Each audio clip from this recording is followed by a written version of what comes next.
বাংলাদেশের দক্ষিণাঞ্চলে মেঘনার বুক ছুঁয়ে দাঁড়িয়ে আছে এক শান্তশিষ্ট জনপদ, যার নাম রামগতি। লক্ষ্মীপুর জেলার একটি গুরুত্বপূর্ণ উপজেলা, যা মেঘনা নদীর তীরে এবং বঙ্গোপসাগরের কোল ঘেঁষে অবস্থিত। এর ইতিহাস, ঐতিহ্য ও প্রাকৃতিক বৈচিত্র্য একে একটি অনন্য অঞ্চল হিসাবে পরিচিতি করে তোলে। এখানকার মাটি বেশ উর্বর, মেঘনার ঢেউয়ে নাচে হাজারো ইলিশ।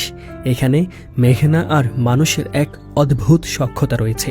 এখানকার প্রতিটি মোড়ে, অলিতে গলিতে মিনার থেকে শান্তির ডাক ভেসে আসে। এ এক অপার সৌন্দর্যের ভূমি, যেখানে প্রকৃতি, মানুষ আর সংস্কৃতি মিলেমিশে গড়ে তোলে এক অনন্য গল্প।